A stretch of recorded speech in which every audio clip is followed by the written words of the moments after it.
결혼 7년 차, 나는 매달 어김없이 시어머니 계좌로 200만 원을 이체한다. 어머니가 편찮으시면 휴가를 내고 병간호를 했고 생신 때는 한 달 전부터 선물을 준비했다. 하지만 오늘 가족 모임에서 어머니는 김치 한 포기 담가본 적 없는 동서를 끌어안고 20여 명의 친척들이 보는 앞에서 내 뺨을 후려쳤다. 수연이는 매일 전화해서 안부를 묻는데 너는 뭐냐? 한 달에 몇 번이나 오니? 화끈거리는 뺨을 어루만지며 남편을 쳐다봤지만 그는 쭈뼛거리며 내 시선을 피했다. 헛웃음이 터져나왔다. 어머니 말씀이 맞네요. 나는 휴대전화를 꺼내 모두가 보는 앞에서 자동 이체를 해지했다. 앞으로는 그 효심 깊은 동서한테 노후 책임지라고 하세요. 3개월 뒤 시어머니는 내가 사준 밍크코트를 입고 우리 집 아파트 단지 입구에서 4시간 동안 비를 맞으며 서 있었다. 하지만 나는 이미 제주도행 비행기에 몸을 실은 뒤였다. 도마 위에 닭다리 살이 내 칼질 한 번에 쩍 하고 갈라질 때쯤 창밖은 이미 어두워져 있었다. 11월의 서울은 오후 4시만 돼도 밤 기운이 스며든다. 주방엔 조리대 위 보조등 하나만 켜져 있었다.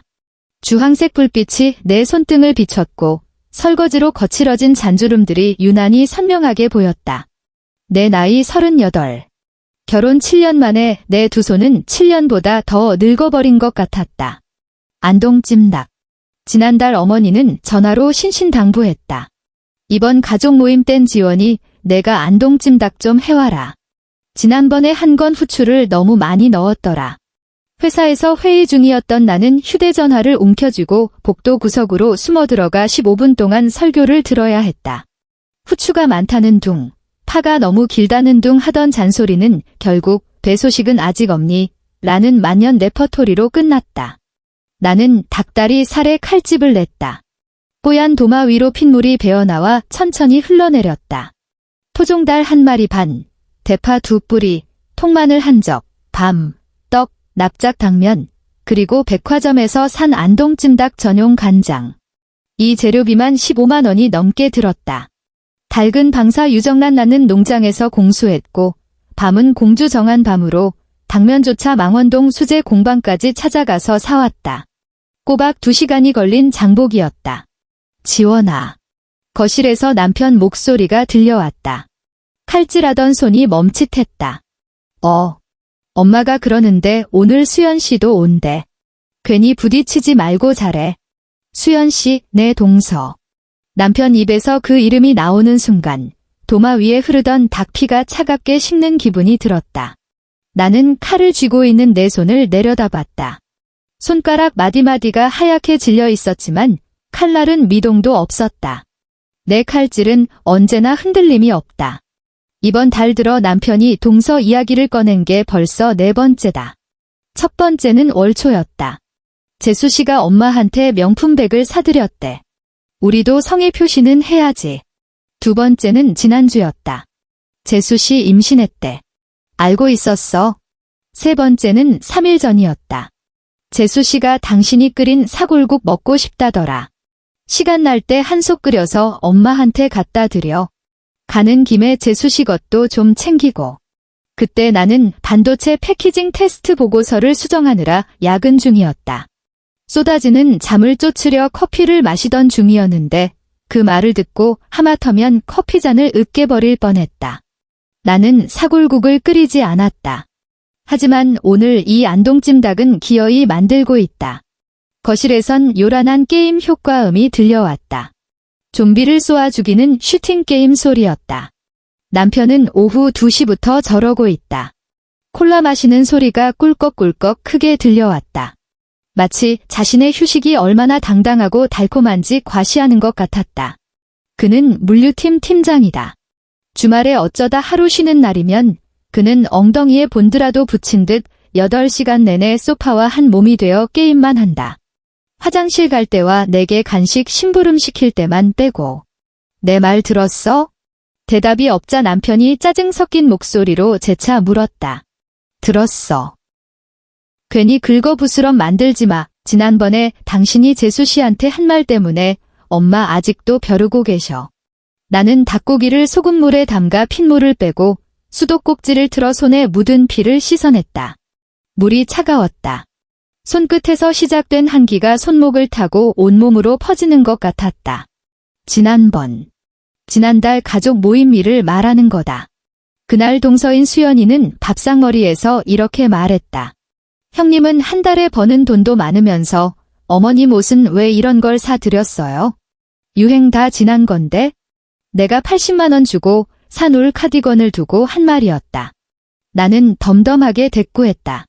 동서가 안목이 좋으니까 다음엔 동서가 좀 골라줘요. 그 한마디에 분위기가 싸해졌고 설거지하는데 시어머니가 쫓아와서 눈을 흘겼다. 아랫사람한테 그게 무슨 말버릇이니? 그 울 카디건 시어머니는 한 번도 입지 않았다. 지난주에 쌀 갖다 드리러 갔을 때 보니 옷장 맨 아래 칸에 처박혀 있었다.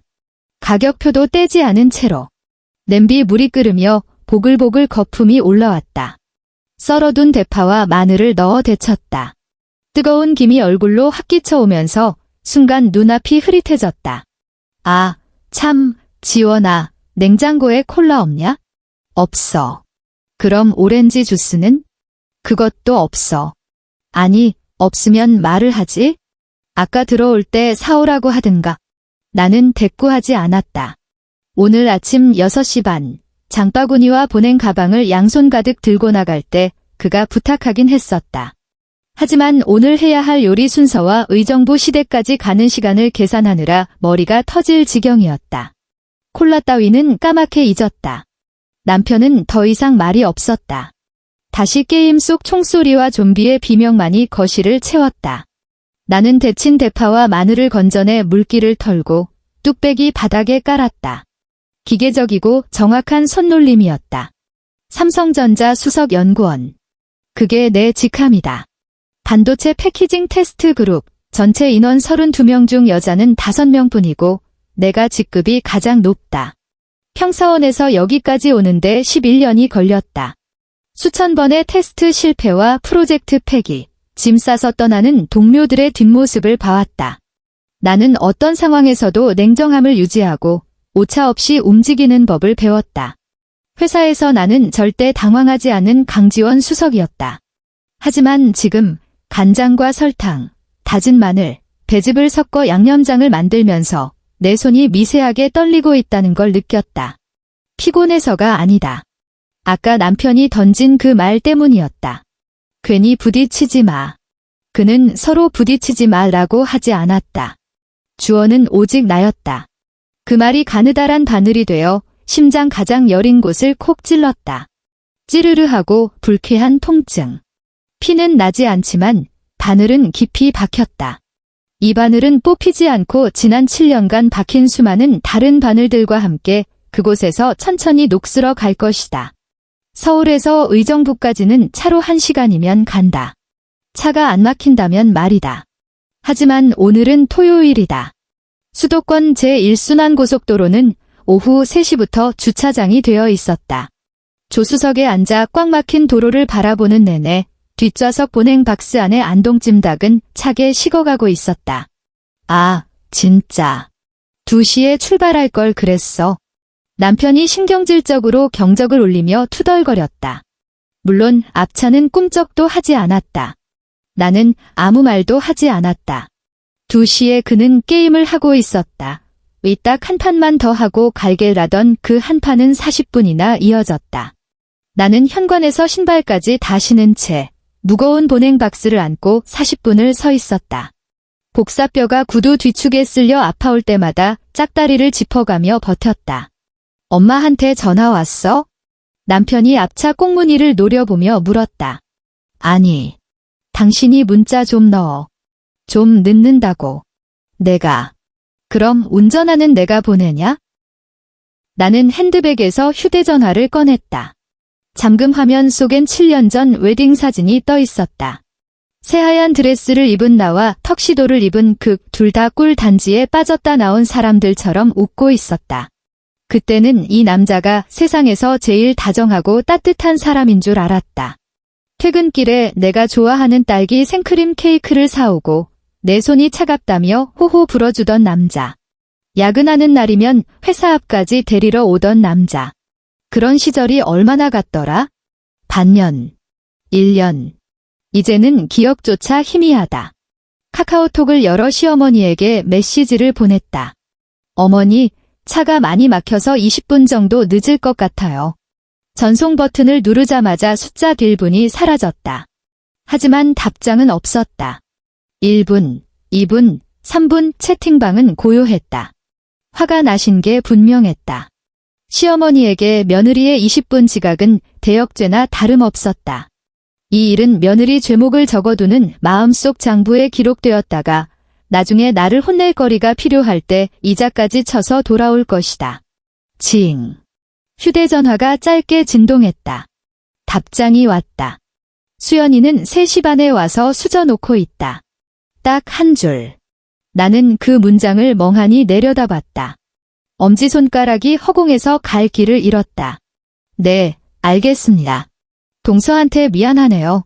금방 가겠습니다. 뭐라고 답해도 내 패배를 인정하는 꼴이었다. 맏며느리가 동서보다 게으르고 눈치 없고 싹싹하지 못하다는 걸 확인 사살당하는 기분. 왜 그래? 뭘 하셔? 남편이 힐끗 쳐다봤다. 아무것도 아니야. 나는 휴대전화를 가방에 넣고 창밖으로 고개를 돌렸다. 붉은 노을이 남산타워 쪽으로 지고 있었다. 하늘은 멍든 것처럼 검붉었다. 성냥갑처럼 빽빽하게 들어찬 아파트 단지들, 하나둘 불이 켜지는 창문들. 저 불빛 하나하나마다 각자의 전쟁을 치르고 있겠지. 남의 집 전쟁은 어떤지 모르겠다. 나는 내 전쟁만 안다. 내 전쟁엔 총성도, 함성도 없다. 선전포고조차 없었다. 그저 밥상 위에서 수화기 너머로 명절날 시댁거실에서 조용히 벌어지는 소모전이다. 시어머니가 내 찻잔만 가장 먼 구석에 놓는 것, 시누이가 온 가족 앞에서 언니 월급으로 생활비는 돼요? 라고 묻는 것, 그리고 내 편을 들어줘야 할 남편이 입을 닫고 휴대전화만 들여다보는 것. 차가 찔끔 움직이다 다시 멈췄다. 남편이 낮은 목소리로 욕을 뱉으며 에어컨 온도를 높였다. 아, 답답해. 물 없어? 뒷좌석에. 좀 꺼내줘. 몸을 비틀어 뒷좌석으로 손을 뻗었다. 보냉 박스가 눈에 들어왔다. 안동찜닭 냄새는 이제 거의 나지 않았다. 시댁은 의정부의 낡은 빌라 3층이다. 엘리베이터는 없고 계단 벽에는 페인트가 벗겨져 너덜거렸다. 곰팡내와 남의 집 저녁 밥냄새가 뒤섞인 계단을 나는 보냉 박스를 안고 남편 뒤를 따라 한 계단씩 올랐다. 3층. 현관문 앞에서 잠시 멈췄다. 보냉 박스를 오른손으로 옮겨 안고 왼손으로 니트 자락을 잡아당겨 매무새를 다듬었다. 심호흡을 한 번 크게 했다. 4시간. 딱 4시간만 버티자. 그러면 집에 갈 수 있다. 남편이 초인종을 눌렀다. 딩동 소리가 나고 잠시 후 안에서 발소리가 들려왔다. 시어머니의 질질 끄는 발소리가 아니었다. 또각또각. 경쾌하고 도도한 하이힐 소리. 문이 열렸다. 동서, 수연이었다. 하늘색 캐시미어 원피스에 하얀색 카디건을 걸친 그녀는 머리부터 발끝까지 우아함 그 자체였다. 화장은 샵에서 막 받고 나온 것처럼 완벽했고 굵게 웨이브 진 머리카락이 어깨 위로 찰랑거렸다. 허리는 여전히 잘록했지만 자세히 보니 아랫배가 살짝 볼록했다. 마치 보란 듯이 원피스가 그 작은 굴곡을 부드럽게 감싸고 있었다. 어머, 형님. 오셨어요. 수연이가 옆으로 비켜서며 호들갑을 떨었다. 공기 중에 설탕이라도 뿌린 듯 목소리가 달달했다. 어서 들어오세요. 어머니가 얼마나 기다리셨는데요. 신발을 벗으려고 고개를 숙이는데 현관 신발장에 놓인 구두가 눈에 들어왔다. 밑창이 빨간색인 그 구두. 백화점 명품관에서 봤던 100만 원이 훌쩍 넘는 그 브랜드였다. 구두는 현관 가장 잘 보이는 곳에 조명을 받은 예술품처럼 놓여 있었다. 그 옆에 내 신발이 놓였다. 3만 원짜리 검은색 단화. 2년을 신어 앞코가 달아빠진 내 신발이 초라하게 웅크리고 있었다. 보냉 박스를 바닥에 내려놓고 신발을 벗었다. 수연이는 내 짐을 들어주지도 길을 비켜주지도 않은 채 딱 반 발자국 옆에 서서 나를 내려다보고 있었다. 역광 때문에 표정은 잘 보이지 않았다. 형님, 오늘 메뉴는 뭐예요? 안동찜닭. 와, 형님 솜씨 좋으시잖아요. 말끝이 가볍게 날아다녔다. 저는 입덧 때문에 기름진 건 냄새도 못 맡겠던데 구경만 해야겠네요. 허리를 펴고 일어선 순간 그녀와 눈이 마주쳤다. 반달처럼 휘어진 눈웃음. 입가에 걸린 상냥한 미소. 나는 아무런 악의가 없어요라고 쓰여있는 저 얼굴. 나는 다시 보냉 박스를 들어 올렸다. 어머니는 거실에요? 수연이가 또각또각 붉은 밑창 구두 소리를 내며 나를 앞장섰다.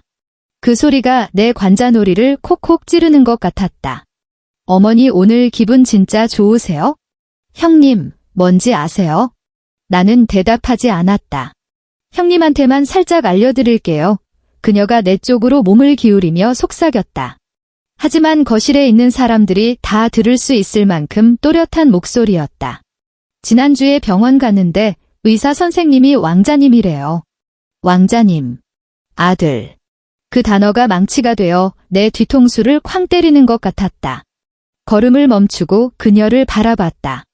수연이는 여전히 그 해사한 미소를 짓고 있었다. 이 말이 나에게 어떤 의미인지 모르는 척, 그저 기쁜 소식을 나누는 순진한 재수씨인 척. 축하해요. 내가 쥐어짜듯 말했다. 고마워요. 형님. 그녀가 자신의 배를 소중하게 쓰다듬었다. 우아하면서도 과시적인 동작이었다. 이제 우리 집안에도 대를 이을 왕자님이 생기네요. 나는 입을 다물고 거실로 걸음을 옮겼다. 거실은 사람들로 북적였다. 시아버지 박정호 씨는 상석에 앉아 찻잔을 들고 당숙들과 담소를 나누고 있었고, 시어머니 오영자 여사는 소파 한가운데 앉아 고모와 숙모들에게 둘러싸여 있었다. 베란다 창가에선 시동생 박성훈이 휴대전화를 어깨와 귀 사이에 끼운 채 담배를 피우고 있었고, 시누이 박미정은 구석에 처박혀 휴대전화만 들여다보다가 내가 들어오자 눈꺼풀만 까딱 들어 올려 안은 채를 했다. 이름도 다 모르는 친척 7명이 더 있었다. 어유, 큰 며느리 왔네오. 한 당숙모가 나를 반겼다. 왜 이리 늦었어? 차가 많이 막혀서요. 나는 보냉 박스를 탁자에 내려놓고 허리를 굽혔다. 아버님, 어머님, 다들 안녕하셨어요. 시어머니는 나를 쳐다보지도 않았다. 몸을 돌려 수연이의 손을 잡고 무언가를 들여다보고 있었다. 분홍색 포장 상자에 담긴 핸드크림이었다. 척 봐도 비싸 보이는 외제였다. 수연아, 이거 비싼 거 아니니? 시어머니 눈가 주름이 활짝 펴졌다. 아이고, 뭘 이런 걸 다. 어머니 손고생하셨잖아요. 며느리가 이 정도는 해드려야죠. 수연이가 콧소리를 섞어 말했다. 프랑스에서 직구한 거예요. 주름 개선에 딱이래요. 시어머니는 핸드크림을 보물단지처럼 어루만지며 입이 귀에 걸렸다. 나는 멀뚱히 서서 내가 가져온 보냉 박스를 내려다봤다. 안동찜닭. 재료비만 15만 원. 새벽 6시 반부터 5시간 동안 썰고 데치고 졸여서 만든 요리. 지원아. 시어머니가 그제야 고개를 들었다. 목소리 톤이 확 낮아졌다. 주방에 냄비랑 그릇 꺼내놨다. 찜닭 가져왔지? 가서 좀 데워라. 네, 어머니. 나는 보냉 박스를 다시 안고 주방으로 향했다. 등 뒤로 시어머니와 수연이의 웃음소리가 까르르 터졌다. 서로 깃털을 골라주는 한 쌍의 앵무새 같았다. 주방 형광등은 수명이 다해가는지 파르르니 떨리고 있었다. 푸르스름한 불빛 아래 모든 것이 낡고 지쳐 보였다. 개수대에는 그릇이 산더미처럼 쌓여 있었다. 수연이가 수저를 놓고 있다고 했지만 그건 핑계였고 실제로는 아무것도 하지 않은 모양이었다. 보냉 박스를 열었다. 식어버린 찜닭 위로 기름이 하얗게 굳어 있었다. 냄비에 쏟아붓고 가스 불을 켰다. 보글보글. 양념이 끓어오르며 달짝지근하고 매콤한 냄새가 퍼지기 시작했다. 나는 국자로 닭고기를 뒤적였다.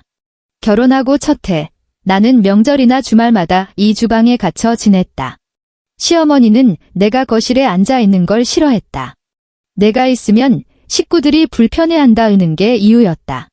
그래서 나는 늘 주방으로 도망쳐 설거지를 하고 전을 부치고 과일을 깎았다. 그게 며느리의 도리인 줄 알았다. 나중에야 알았다. 수연이는 절대 주방에 들어오지 않는다는 걸? 그녀는 거실 소파에 앉아 시어머니 말동무를 해드리고 시아버지 술잔을 채우고 아잉, 저 오늘 너무 힘들었어요 라며 애교 한 번 부리면 그걸로 만사형통이었다. 반면 나는 손에 물이 마를 날이 없어도 돌아오는 건 간이 짜다, 국이 식었다는 타박뿐이었다. 또각, 또각. 익숙한 발소리가 주방 입구에서 멈췄다. 형님, 바쁘시죠? 수연이가 문틀에 기대어 섰다. 냄새 좋다. 안동찜닭. 응. 형님 진짜 고생이 많으세요. 멀리서 이런 것까지 해오시고. 그녀가 말꼬리를 느렸다. 묘한 비아냥이 섞여 있었다. 근데 저는 임신 중이라 기름진 건 영 안 당겨서요. 들었어. 축하해. 고마워요. 그녀가 한 발짝 다가왔다. 형님은 언제 소식 있어요? 결혼하신 지 꽤 되셨잖아요. 국자를 젓던 손이 멈칫했다. 일이 바빠서. 아무리 바빠도 애는 낳아야죠.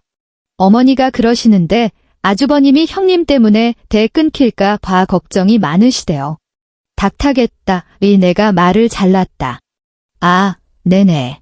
수고하세요. 수연이가 몸을 돌렸다. 전거실 가서 어머니 어깨 좀 주물러 드려야겠어요. 다 되면 불러주세요. 그녀가 사라지자 나는 가스불을 줄이고 깊게 숨을 내쉬었다. 하나, 둘, 셋. 심장 박동을 진정시키려 애썼다. 냄비 속 찜닭은 조용히 끓고 있었다.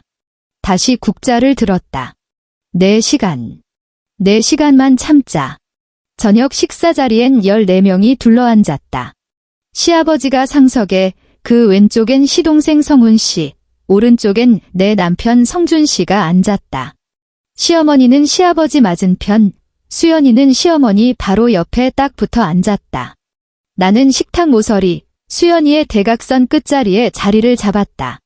스스로 선택한 자리였다. 결혼 초 시어머니가 가르친 예법이었다. 지원아, 며느리는 너무 가운데 앉는 거 아니다. 국이라도 더 떠오려면 가장자리가 편해. 시아버지가 먼저 수저를 들자 식사가 시작됐다. 성훈아, 시아버지가 장조림을 씹으며 물었다. 회사 일은 잘 돼가냐? 시동생이 젓가락을 내려놓고 허리를 꼿꼿이 폈다.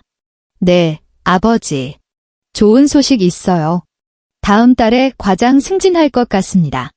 어허, 시아버지가 눈을 크게 떴다. 과장. 벌써. 부장님이 저를 찍어두셨대요. 거의 확정입니다. 경사났네, 경사났어. 시어머니가 손뼉을 쳤다. 우리 성훈이 진짜 장하하다.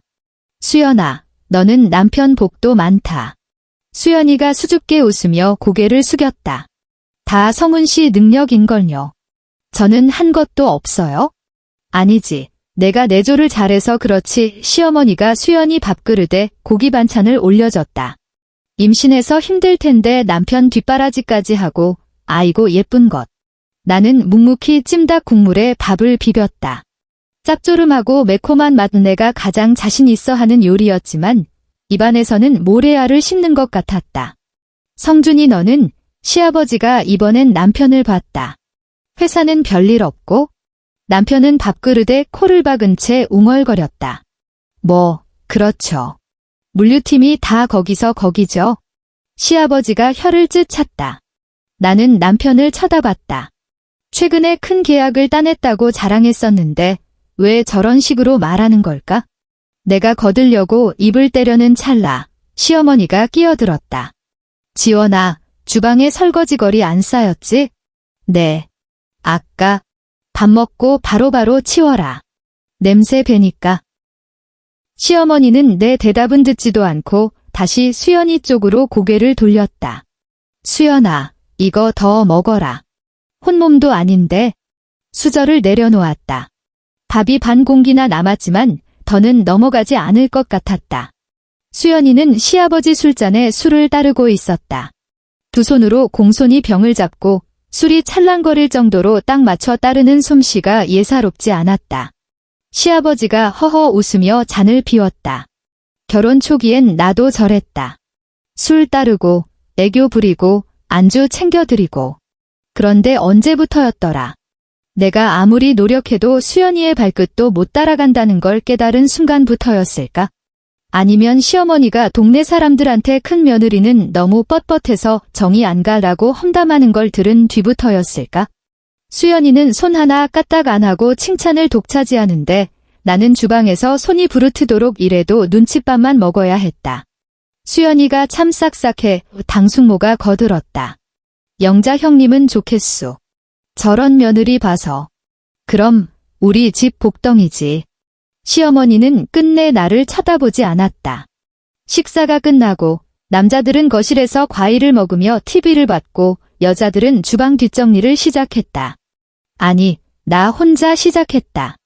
앞치마를 두르고 고무장갑을 꼈다. 개수대 앞은 내 지정석이나 다름없었다. 찜닭 양념이 굳어 끈적거리는 그릇들을 수세미로 벅벅 문질렀다. 언니, 고생하시네요. 등 뒤에서 미정이 목소리가 들렸다. 신우이였다. 올해 32, 아직 미혼인 그녀는 화장품 회사 대리다. 말끝마다 가시를 숨기고 웃는 재주가 있는 아이다. 응, 대답은 짧게 했다. 미정이는 주스컵을 들고 문가에 삐딱하게 서 있었다. 물론 그 컵도 방금 내가 씻어서 건네준 거였다.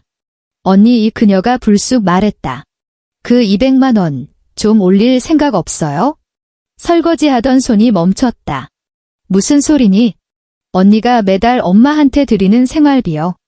요새 물가가 얼마나 올랐는데 200으로 되나 싶어서요.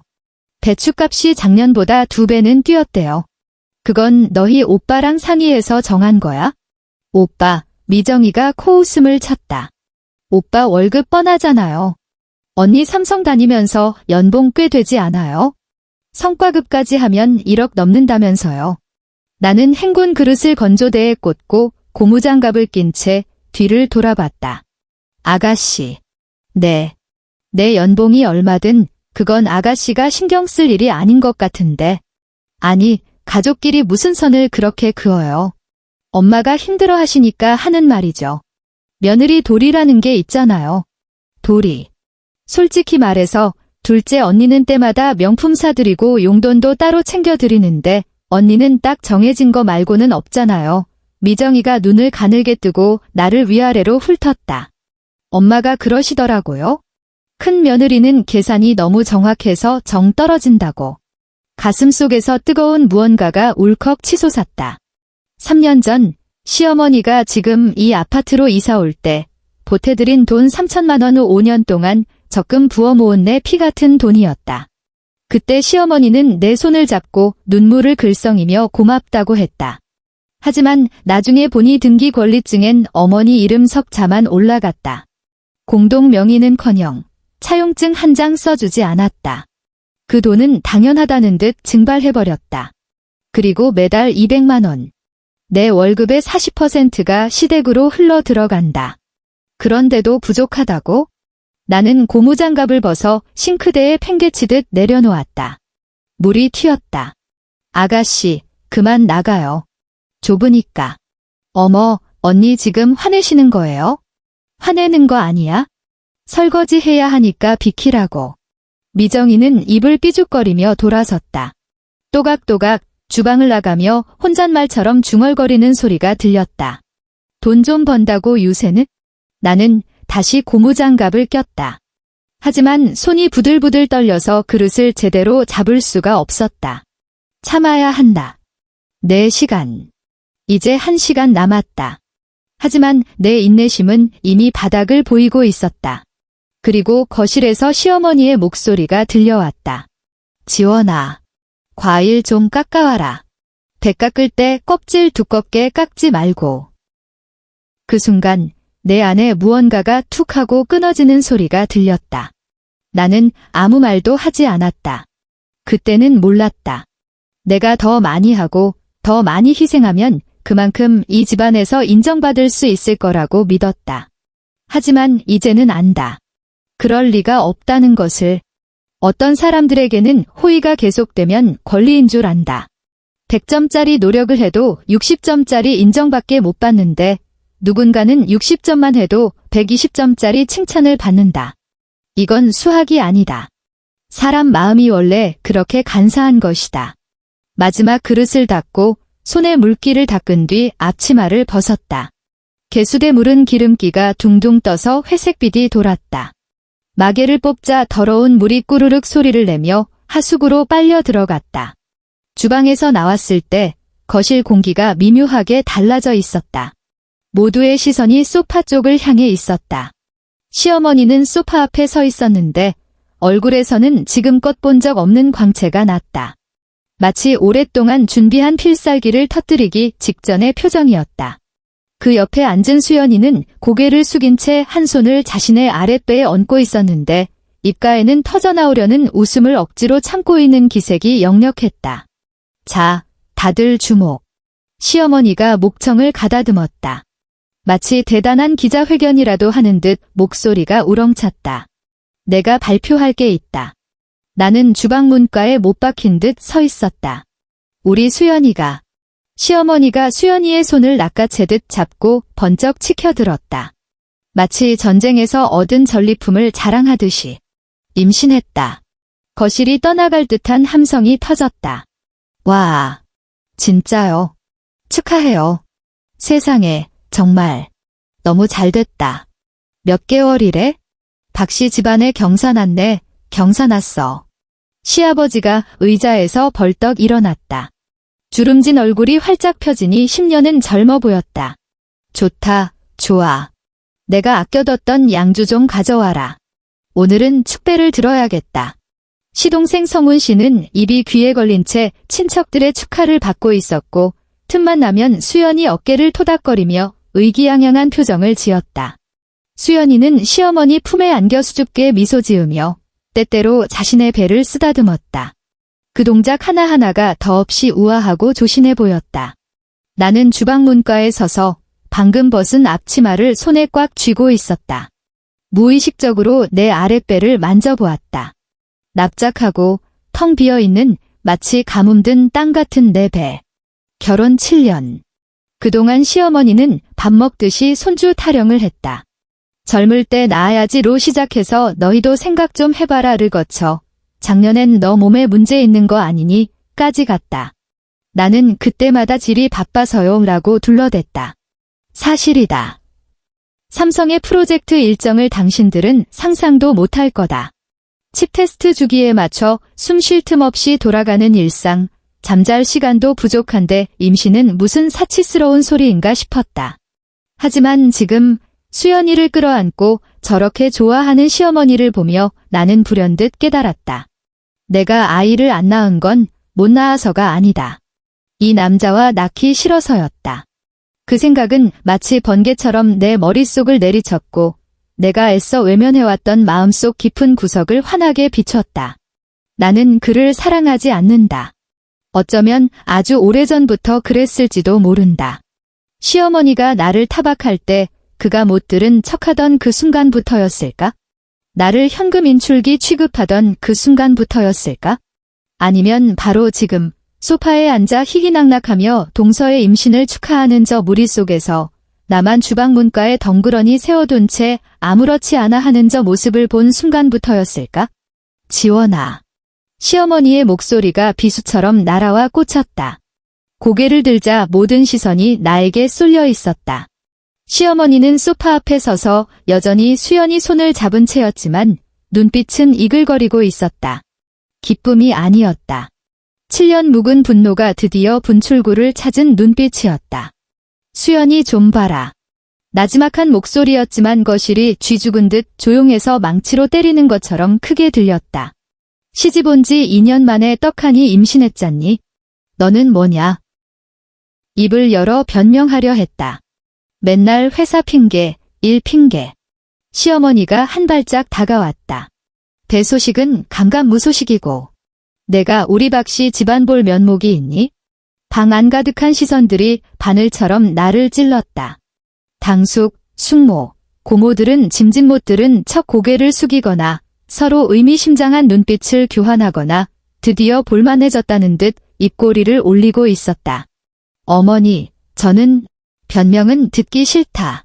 시어머니의 손이 허공을 갈랐다. 그 손이 내 얼굴을 향해 날아오는 궤적을 보았다. 시간이 아주 느리게 흐르는 것 같았다. 시어머니 손가락에 낀 금반지가 샹들리에 불빛을 받아 번쩍이는 게 보였고, 손등에 핀 검버섯과 주름이 보였고, 눈동자 속에서 일렁이는 분노와 실망이 보였다. 짜! 내 뺨 위로 불꽃이 튀었다. 거실의 시간이 멈췄다. 샹들리에 전구가 지직거리는 소리, 냉장고 모터가 웅웅거리는 소리가 들릴 만큼 정막이 흘렀다. 왼쪽 뺨이 화끈거렸다. 통증은 피부를 뚫고 뼈까지 사무쳤다. 나는 멍하니 서 있었다. 무슨 반응을 보여야 할지 알 수 없었다. 시어머니는 멈추지 않았다. 내가 아주 동네방네 소문낼 거야. 내 손을 뿌리치며 삿대질을 해댔고 다른 한 손으론 수연이 어깨를 감쌌다. 맏며느리라는 게 동서 발가락대만도 못해. 누군가 헉하고 숨을 들이켰다. 수연이는 매일 안부 전화하는데 너는? 돈 몇 푼 붙이면 다냐? 코빼기도 안 비치면서. 나는 천천히 손을 들어 화끈거리는 뺨을 감쌌다. 피부가 뜨거웠다. 아마 빨갛게 부어올랐을 것이고 손자국이 남을지도 모른다. 고개를 돌려 남편을 쳐다봤다. 박성준은 고개를 숙인 채 바닥만 보고 있었다. 두 손을 무릎 위에 올린 채 마치 석고상처럼 미동도 없었다.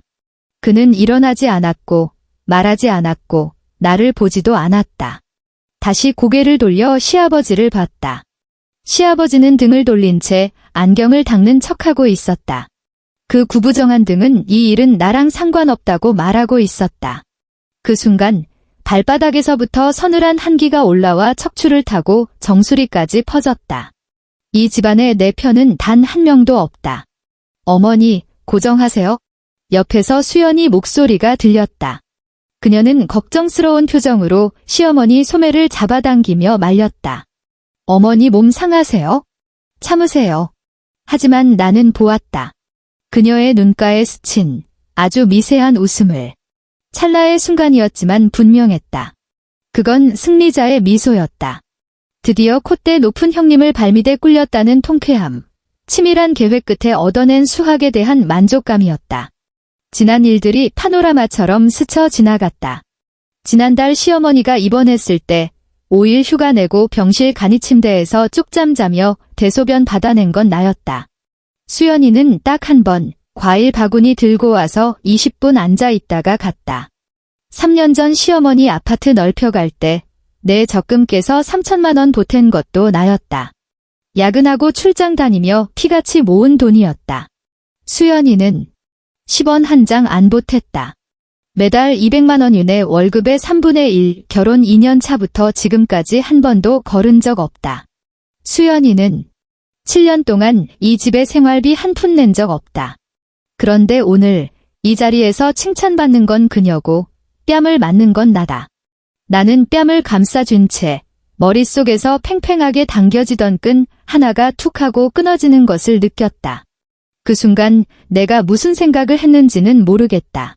그 뺨 한 대가 나를 깨운 건지, 고개 숙인 성준 씨의 비겁함이 나를 찔렀는지, 아니면 수연이의 그 비릿한 미소가 방아쇠를 당겼는지, 아니면 그냥 7년 동안 너무 지쳤기 때문일지도 모른다. 나는 깊게 숨을 들이쉬고 가방에서 휴대전화를 꺼냈다. 모두가 나를 쳐다봤다. 시어머니는 여전히 삿대질하던 손을 내리지 않은 채 입을 벌리고 나를 노려봤다. 나는 은행 앱을 켰다. 익숙한 화면이 떴다.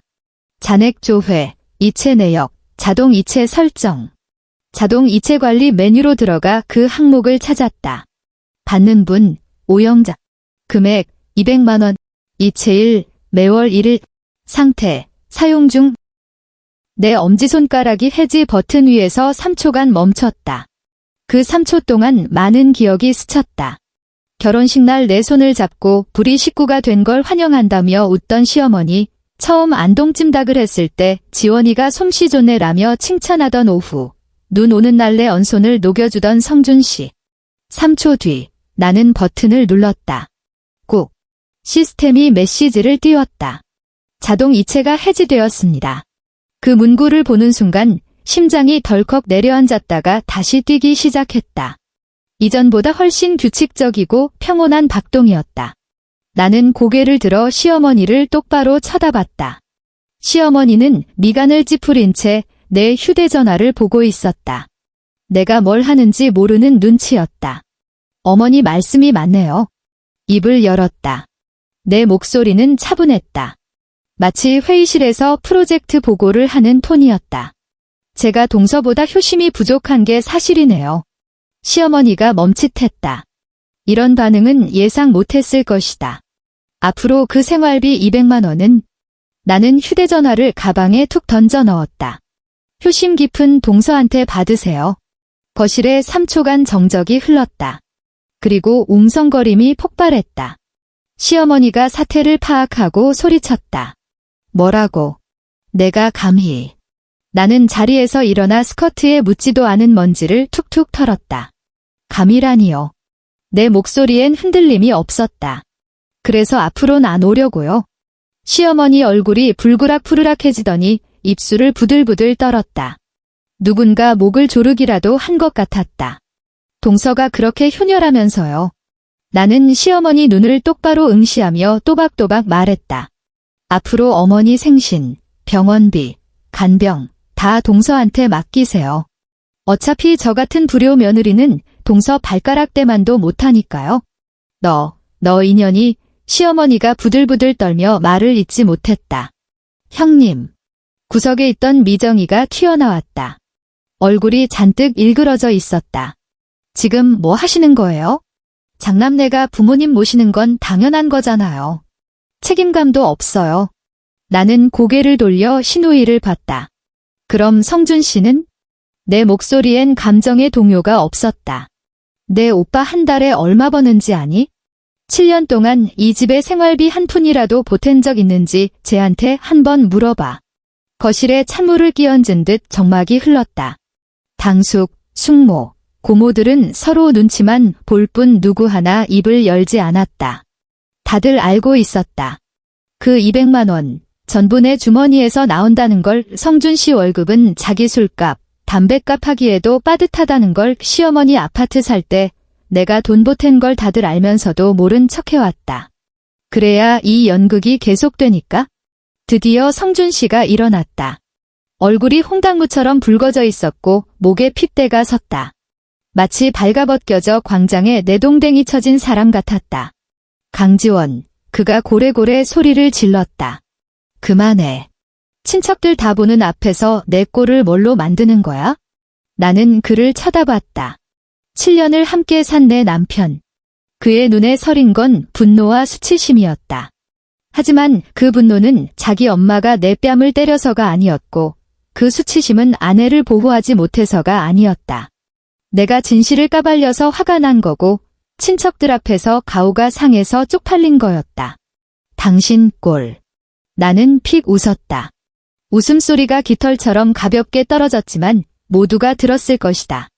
당신 어머니가 내 뺨 때릴 땐 내 꼴 우스운 건 생각 안 났고 성준 씨가 입을 벙긋거리며 말을 잇지 못했다.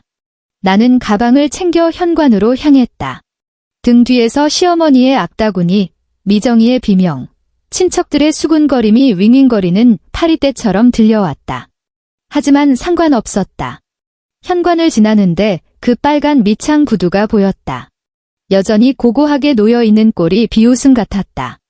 나는 허리를 굽혀 내 낡은 단화를 신고 허리를 폈다. 아, 참. 다시 뒤를 돌아봤다. 시어머니는 소파에 털썩 주저앉아 있었고 얼굴이 창백했다. 바람 빠진 풍선 같았다.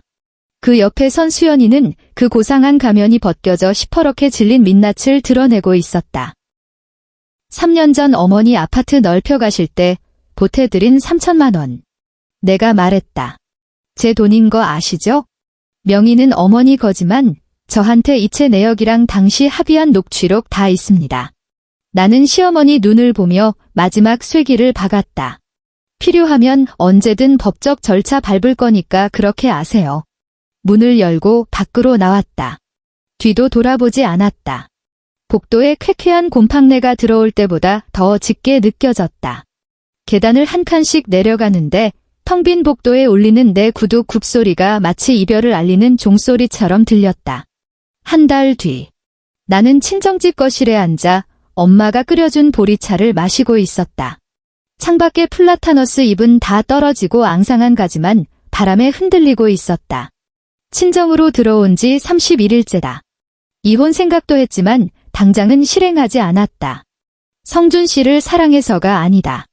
그딴 감정은 이미 말라 비틀어졌다. 그냥 귀찮아서다. 이혼 절차는 복잡하고 재산 분할은 머리 아프니까 나는 그저 짐을 싸서 나왔다. 띠링. 휴대전화가 울렸다. 은행 알림 문자였다. 입금 200만 원. 11월 27일. 문자를 보며 입꼬리가 슬쩍 올라갔다. 이번 달 아낀 시댁 생활비다. 지난달 것까지 합치면 내 통장에 400만 원이 덤으로 쌓였다. 나는 요가 학원을 등록했고 평소엔 비싸서 엄두도 못 냈던 화장품 세트를 샀다.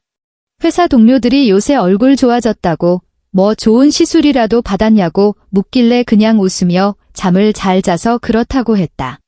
사실이다. 그 집을 나온 뒤로 불면증이 사라졌다. 밤새 게임하는 남편 기다릴 필요 없고 새벽 3시에 코 골며 자는 소리에 깰 일 없고 주말 새벽 6시에 일어나 시댁 갈 준비 안 해도 되니까 친정 침대는 포근했다. 엄마는 매일 끼니마다 맛있는 걸 해줬고 무뚝뚝한 아빠는 매일 밤 내가 다음날 입을 옷을 다려서 옷장 문에 걸어뒀다. 내가 왜 진작 이 좋은 걸 두고 그 고생을 했나 싶다. 카톡. 이번엔 메시지 알림음이었다. 평소 연락이 뜸하던 친구였다. 지원아, 너네 시댁 난리 났다며? 미간을 찌푸리며 물음표 하나를 보냈다. 곧바로 친구가 보낸 음성 메시지가 도착했다. 이어폰을 꽂고 들어봤다. 내용은 대충 이랬다. 시어머니 통장에 한 달 동안 돈이 안 들어오니 생활이 쪼들리기 시작했고 수연이한테 전화해서 좀 도와달라고 했더니 임신 핑계로 딱 잘라 거절했단다. 시동생 성훈 씨 과장 승진은 동료가 비리 찌르는 바람에 물 건너갔고 미정이는 며칠 전 구조조정 명단에 포함돼서 집구석에 처박혀 있다고. 다 듣고 나서도 별 감흥이 없었다. 고소하지도 않았고 불쌍하지도 않았다. 그냥 아무 느낌이 없었다. 그 사람들, 그 집안은 이제 나와 상관없는 타인이니까. 나는 휴대전화를 탁자에 내려놓고 보리차를 한 모금 마셨다. 차는 좀 식었지만 구수한 향은 여전했다. 2달 뒤. 시어머니 생신이었다. 예년 같으면 일주일 전부터 식당 예약하고 사흘 전부터 선물 사고 하루 전날 케이크 굽고 당일엔 온 식구 이끌고 식당 가서 수발 드느라 정신없었을 날이다. 식당 예약금도 내 돈, 선물도 내 돈, 케이크도 내 노동, 용돈 봉투도 내 지갑에서 나갔다. 성준 씨는 그저 밥 먹고 술 마시며 덤마 생신 축하드려요 한마디 하면 끝이었다. 올해는 식당 예약도, 선물도, 케이크도 없었다. 들리는 소문에 의하면 예전 시댁 옆집 사는 아주머니가 카톡으로 생중계를 해줬다. 생일날 저녁, 수연이가 성훈 씨랑 잠깐 들렀단다. 머물다 간 시간은 고작 2시간. 선물이라곤 마트에서 1+1 행사하는 과자 상자 하나 던져놓고 어머니 생신 축하드려요 하곤 가버렸다고. 수연이는 만삭이라 힘들고 성훈 씨는 야근해야 한다면서. 시어머니는 텅 빈 거실에 앉아 해가 지도록 멍하니 있었다고 한다. 옆집 아주머니 말로는 베란다에 서서 휴대전화만 붙들고 한참을 서 있더란다. 나는 메시지를 읽고 휴대전화를 덮었다. 그날 나는 재벌가 상속싸움을 다룬 막장 드라마를 보고 있었다. 보다가 졸려서 TV를 끄고 잤다. 전화 한 통, 문자 한 통 하지 않았다. 일부러 그런 게 아니라 정말 까먹어서였다. 3달 뒤. 시어머니가 입원했다. 집 욕실에서 미끄러져 고관절이 부러졌다고 했다. 노인에게 고관절 골절은 큰일이다. 수술하고 입원하고 재활까지 하려면 한참 걸린다. 이 소식은 성준 씨에게 들었다. 그가 웬일로 먼저 전화를 걸어왔다. 목소리에 비굴함이 뚝뚝 묻어났다. 지원아 엄마가 입원했는데 와서 와서 좀 들여다봐주면 안 될까? 수연 씨 보내. 재수시 만삭이라 힘들대. 그럼 성훈씨 가라고 해? 성훈이는 회사 눈치 보여서 못 뺀대. 나는 3초간 침묵했다. 성준씨, 내가 말했다. 당신 엄마가 나 때릴 때 당신 왜 나 안 말렸어? 수학이 넘어가 조용해졌다. 당신 엄마가 나보고 수연씨보다 못하다고 했을 때 당신 왜 꿀 먹은 벙어리처럼 있었어? 여전히 침묵. 그래 놓고 이제 와서 나보고 간병하라고. 내 목소리는 아주 차분했다. 화도 안 났다. 수연씨가 효부라며. 그럼 효부한테 간병받으시라고 해. 어머니가 직접 선택하신 거잖아. 전화를 끊었다. 그리고 나는 제주도행 비행기 티켓을 예매했다. 혼자 떠나는 여행이었다. 제주도 바닷바람은 짭짤했고 햇살은 따뜻했다. 해변 카페에 앉아 파도가 갯바위를 때리는 걸 보고 있자니 마음이 그 어느 때보다 평온했다. 제주도 온 지 이틀째 되던 날 시어머니에게서 전화가 왔다. 지원. 수화기 너머로 들리는 목소리는 금방이라도 끊어질 듯 가늘었다. 병원 안내 방송 소리가 배경으로 깔렸다. 너 어디냐? 제주도요. 내가 대답했다. 출장 왔어요. 물론 거짓말이다. 지원아, 나 입원했다. 불먹거리는 소리가 들렸다. 간병해줄 사람이 없어. 내가 좀... 어머니, 내가 말을 잘랐다. 동서한테 전화해 드릴까요? 전화기 너머로 긴 침묵이 흘렀다. 한참 뒤, 뚝 하고 전화가 끊겼다. 나는 휴대전화를 커피잔 옆에 내려놓고 다시 바다를 바라봤다. 3달 뒤. 시어머니 입원 기간 내내 병실을 지킨 가족은 아무도 없었다고 한다. 옆집 아주머니가 전해준 말에 따르면 결국 하루 15만 원짜리 간병인을 썼단다. 한 달이면 450만 원이다. 시어머니 쌈짓돈이라야 뻔한데 그 돈이 얼마나 버티겠나. 아주머니 말로는 시어머니 옆 침대 할머니는 며느리가 매일 와서 사과 깎아주고 화장실 부축해주고 신문 읽어주고 지극정성이었단다. 시어머니는 그 모습을 보며 하루 종일 천장만 보고 눈시울을 붉혔다고 했다. 나는 그 말을 듣고도 별말 하지 않았다. 상상이 갔다. 병상에 누워 옆자리 며느리의 효도를 구경하며 시어머니는 무슨 생각을 했을까? 내 생각을 했을까? 3년 전 당신 입원했을 때 내가 5일 휴가 내고 간이 침대에서 쪽잠 자며 수발 들던 그날을 기억했을까? 지원아, 설거지 안 했니? 라는 타박에도 묵묵히 고무장갑 끼던 내 뒷모습을 떠올렸을까? 7년 동안 명절이며 제사며 안동찜 달기며 혼자 다 감당했던 나를 생각했을까? 모르겠다. 그리고 이제는 궁금하지도 않다. 친정 생활은 안락했다. 아침 7시에 일어나 엄마 밥 먹고 출근하고 저녁 7시에 칼퇴근했다. 그렇다. 나는 이제 야근을 밥 먹듯이 하지 않는다. 예전에 야근했던 건 집에 가봤자 반겨주는 사람도 없고 남편은 게임만 하고 시어머니 전화나 받느니 회사에 있는 게 속 편해서였다. 지금은 다르다. 집에 가면 따뜻한 밥과 내 방, 내 이불, 그리고 누구 눈치도 안 봐도 되는 자유가 있다. 나는 그 200만 원을 꼬박꼬박 내 통장에 넣었고 요가도 열심히 다녔다. 3달 사이 살이 2.5kg 빠졌고 피부에서 광이 났다. 동료들이 요새 연애하냐고 물을 정도였다. 나는 안다. 이건 살이 빠져서가 아니다. 화병이 사라져서다. 4달 뒤. 비가 억수같이 쏟아지는 날이었다. 퇴근하고 아파트 주차장에 차를 댄 뒤 우산을 쓰고 걸어오는데 화단 옆에 누군가 서 있었다. 땅거미가 진 저녁, 빗줄기 속에 서 있는 작은 그림자. 3년 전 내가 사들인 밍크 코트를 입고 있었다. 150만 원 주고 샀을 때 시어머니가 우리 며느리 안목 최고다라며 입이 찢어졌던 그 옷이다. 지금 그 코트는 비에 흠뻑 젖어 물에 빠진 생쥐꼴이 되어 있었다. 비싼 털이 물을 먹어 축 늘어진 채 시어머니의 왜소한 몸에 찰싹 달라붙어 있었다. 시어머니였다. 얼마나 오래 서 있었는지 머리카락은 이마에 딱 달라붙어 있었고 얼굴은 빗물인지 눈물인지 모를 것으로 엉망이었다. 몸을 사시나무 떨듯 떨고 있었고 입술은 보라색으로 변해 있었다. 불과 몇 달 전 거실에서 내 뺨을 후려치던 그 기세등등하던 여자는 온데간데 없었다. 나를 발견한 시어머니가 비틀거리며 다가왔다. 빗물에 젖은 바닥이 미끄러워 넘어질 뻔했지만 멈추지 않고 내 쪽으로 왔다. 마치 고장난 인형 같았다. 지원.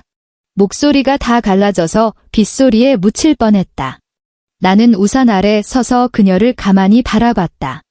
지원아, 애미가 잘못했다. 내 앞에 멈춰 선 시어머니가 울먹였다. 빗물이 주름진 얼굴을 타고 턱으로 뚝뚝 떨어졌다. 그날은 내가 미쳤었나 보다. 내가 널 때리는 게 아니었는데. 나는 아무 말도 하지 않았다. 수연이 그녀는 나 몰라라 한다. 시어머니 목소리가 떨렸다. 성훈이 놈도 연락도 안 받고 나 입원했을 때 아무도 안 왔어. 나는 여전히 침묵했다. 지원. 털썩. 시어머니가 빗물이 흥건한 바닥에 무릎을 꿇었다. 흙탕물이 튀어 내 바지 밑단을 적셨다. 그 비싼 밍크코트 자락이 더러운 물에 잠겼다. 시어머니는 고개를 들어 나를 올려다봤다. 빗물과 눈물로 범벅이 된 얼굴이 애처로워 보였다. 제발 부탁이다. 지원아, 다시 돌아와 다오. 그 목소리는 바닥에 떨어져 깨진 유리 조각처럼 처량했다. 나는 시어머니를 내려다봤다. 지난 7년. 나에게 밥상을 차리게 하고 설거지를 시키고 온갖 구박을 하던 여자. 내 뺨을 때리고 동서 발가락 대만도 못하다고 모욕을 준 여자. 그리고 지금 비를 맞으며 무릎 꿇고 비는 여자. 마음속에 어떤 감정이 일어야 정상일까? 분노, 통쾌함, 연민, 슬픔. 이상하게도 아무것도 느껴지지 않았다. 그저 고요한 피로감뿐이었다. 나는 무릎을 굽혀 시어머니와 눈높이를 맞췄다. 어머니요. 내 목소리는 차분했다. 원망 안 해요? 시어머니 눈동자에 희망 같은 것이 스쳤다. 하지만 돌아가지도 않아요. 그 희망이 순식간에 꺼졌다. 동서가 효부라면서요. 그럼 그 효부한테 부양받으세요. 나는 자리에서 일어났다. 어머니가 직접 선택하신 길이잖아요.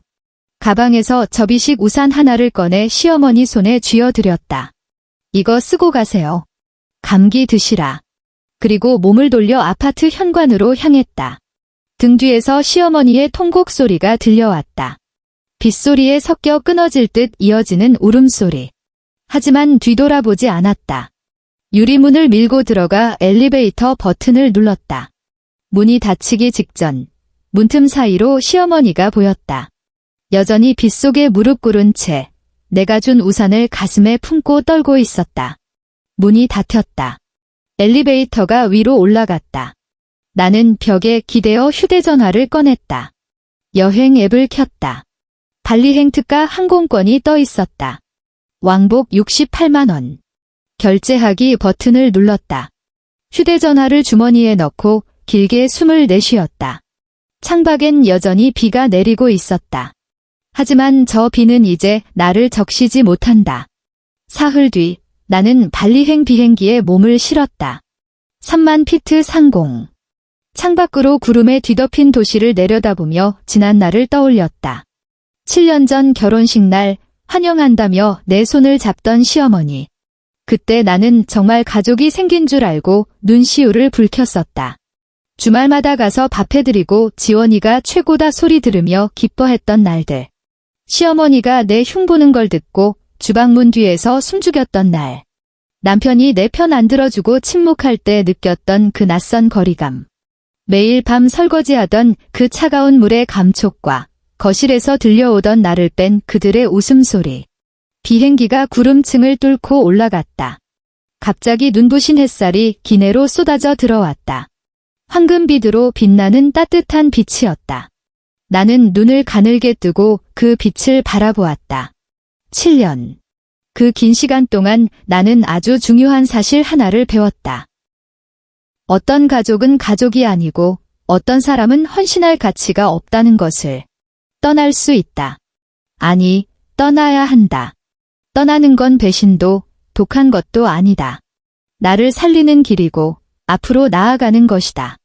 비행기는 구름 위를 미끄러지듯 날았다. 창밖 하늘은 시리도록 파랗고 넓었다. 나는 눈을 감고 입가에 미소를 머금었다. 발리가 나를 기다리고 있다. 그리고 나는 드디어 나를 만났다.